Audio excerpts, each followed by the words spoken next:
Hey everyone, today we're going to be talking about 15 big mistakes that small YouTube channels still make. And let's just jump right into it, shall we? So the first mistake is not choosing a specific niche. Now a niche is what your YouTube channel is all about, a specific subject or topic. When you make sure to upload to just one specific niche, if one of your videos takes off or does really well, so will your other videos. And another plus is you'll have a higher viewer to subscriber ratio. With also saying this, I want to say that it is okay to have sub-niches within your specific niche. For example, if your channel has to do with beauty, you could have sub-niches such as skincare and makeup and hair. The second mistake we're going to be going over is buying subscribers. This is something that I would stray away from 100%. I don't suggest doing this because there's almost 100% chance that you are buying fake engagement. And in the long run, this will eventually hurt your channel instead of helping it. I think it is always best to build and grow your channel from scratch and from yourself. The third mistake is quitting before actually giving your channel a real shot. I always see a bunch of people uploading just a couple of videos before they really give YouTube a shot and they just give up after posting 1 or 2 videos. This is not something I would do. For example, looking at Mr. Beast's channel, he uploaded nearly 1,000 videos before his channel really took off. Now, a thing that I look into is, should we necessarily quit on a channel or should we quit on a specific niche that isn't doing well? It might not necessarily be the videos that you are making, but the specific niche in which you chose to make videos about. Because I see a lot of YouTube channels, they switch the genre and which type of videos that they are making, and this is where they get their traction and their views. You can still change the type of content that you're making, but also staying in the same niche. Like I said earlier, the niche of just beauty in general, you could switch from making videos about makeup to videos about doing hair, just depending on which subject and which niche is doing better at the time. So with that being said, I don't suggest changing your whole entire niche, but you can change the sub niches within your channel. And I think it's always a good idea to upload around 30 to 60 videos to really get a feel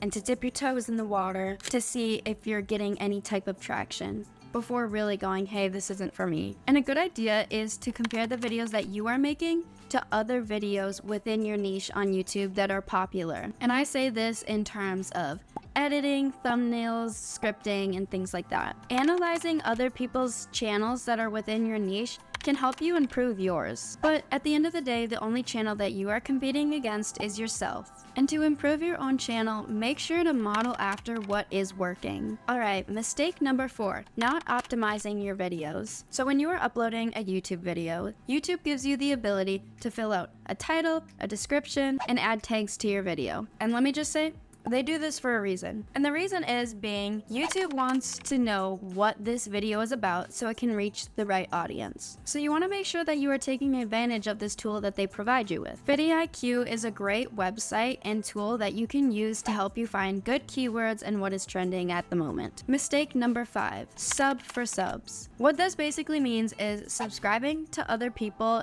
in return for them to subscribe to you. Now this can mean putting this in the tags of your videos or also commenting this on other people's pages. This is not good for your channel as you will be getting subscribers that actually are not interested in your content, and so will these people if you're subscribing to them, because you'll be like, hey, I'm only subscribing to them because they want subscribers. So even though you'll have a higher subscriber count if you're doing this, not by much, but you'll just have an overall lower engagement rate. It is just much better to have real subscribers on your channel and real people that are engaged and interested in your content, because these are the people that are going to return and come back to your channel and watch your videos consistently. Mistake number 6, buying a YouTube channel. So this comes with one exception. I do not recommend buying a YouTube channel unless you are going to keep the specific niche that this channel already has, because the viewers of this channel that are already subscribed will see you posting about a different niche and then they won't be interested within that niche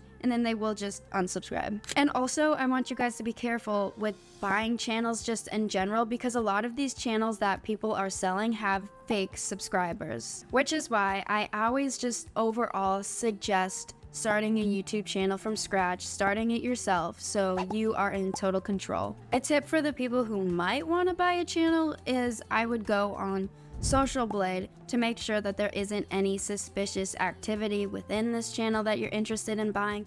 But again, overall, I just wouldn't suggest doing so. Again, it is possible, but I just suggest starting a channel organically and do not buy monetized channels. Tip number 7, making a channel about something that you're completely just uninterested about only for the money. Now, you could pick a niche that you aren't specifically interested in, but looking long term, you will start dreading to do the work that you're doing. Because over time, it would just be so hard to start a channel if I wasn't interested in something, because every day I'd sit down and I'd be like, oh, I have to make another video, which is why it's just super important to pick something that you're passionate about and something that will do well. Because some people do pick niches that they're uninterested about, but then again, they are hiring other people to be doing this work for them, so they aren't engaging with that content as much as they would be if they were running this channel personally. I'm not sure how this works, but Mr. Beast has like Mr. Beast Gaming. He could be interested in gaming, but maybe he's not overall super interested in it, but he has other people that are editing these videos for him, so he's not personally doing this work. Tip number 8, do not copy videos. I want to say that there's a huge difference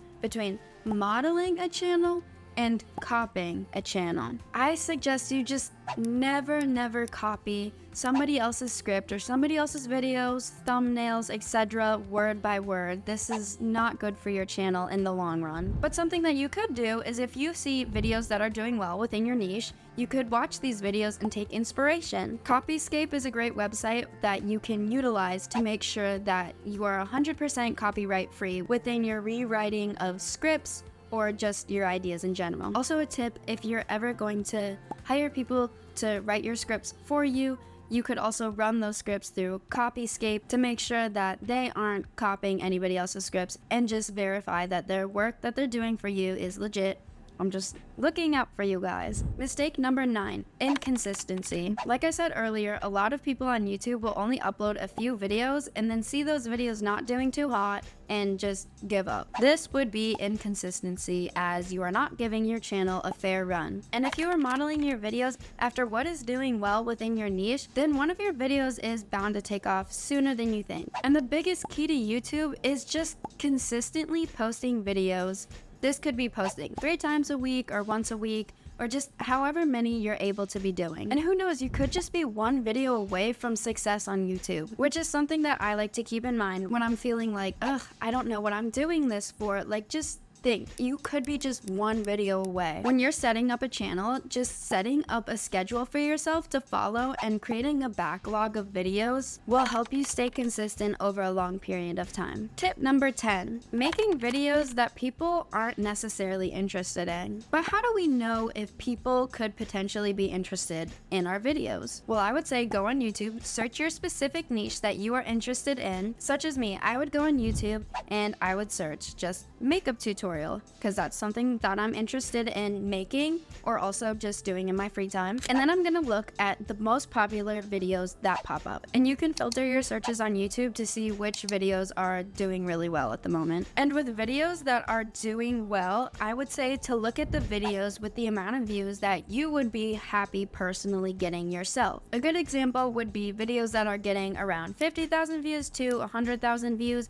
just depending on yourself personally. Again, mistake number 11, not looking at analytics for your channel. I would say once you've uploaded around 30-ish videos, it would be a good time to start looking at the analytics of your channel. So what you should be looking at is the audience retention graphs on your videos that are doing well and the most popular videos on your channel, and then see what is happening at that very moment, and then not do that again, and then look at where the audience retention goes up and do that again. So this just means looking at a certain point in which people are clicking off of your channel or just not engaging in it at certain times. Mistake number 12, bad titles. And now you may be asking, how can we necessarily tell if a title is a bad title? Well, it could be, again, looking at the channels within your specific niche and almost comparing your titles to the titles that are doing well at the moment. And again, this means modeling these aspects and reflecting them on your own channel. Mistake number 13, bad intros. And what kind of intro would be the best intro and what kind of intro is a not so good intro? Personally, when I'm watching somebody else's content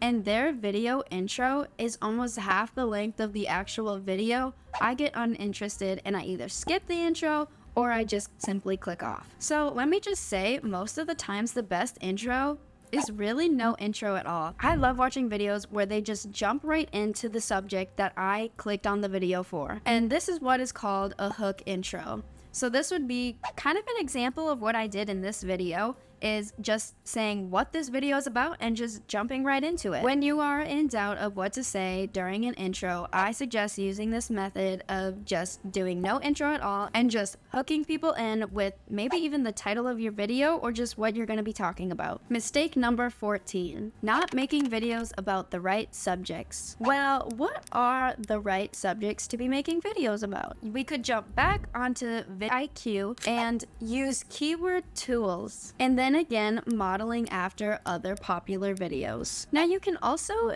have just a little bit of leg room, extra stretch room to experiment with other types of videos while also making videos that you know are doing well at this moment in time. And when you're researching keyword tools and which keywords are doing well, make sure to sort the keywords by overall score to see what is popping off, doing well. And now we've made it to our last and final mistake, mistake number 15, which is not getting people to click on your video right away. And the biggest thing when it comes to people not clicking on your videos is not having the correct thumbnails and not having a thumbnail that is going to reel viewers in and want to click on your videos. And what click-through rate is the percentage of people that are clicking on your videos after seeing them visually on YouTube. So what we want to do, we want to increase click-through rate. Sometimes I want to say that the simpler the thumbnail, almost the better. Now, what makes a good thumbnail exactly? Text on thumbnails should be kept to a minimum. If we're crowding the thumbnail image with a lot of text, this is overcrowding what the subject of the video is. Text should be big and easy to read. So a tip for this is making sure to put contrast behind your text so it doesn't blend in with the background. Primary elements should be kept to a minimum. Depending on what kind of video you're making,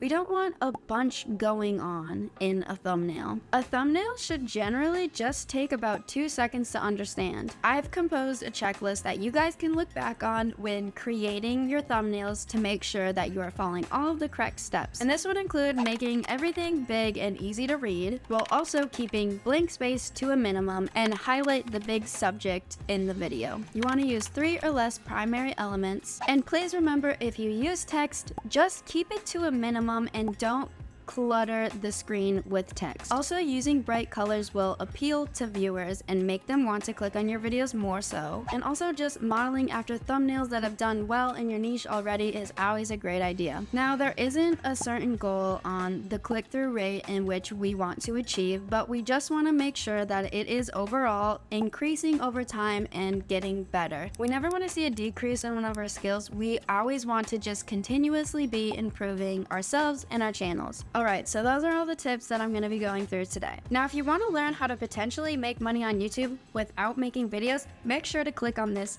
free training course right here. It'll go through 4 tips on how to do so. See you there.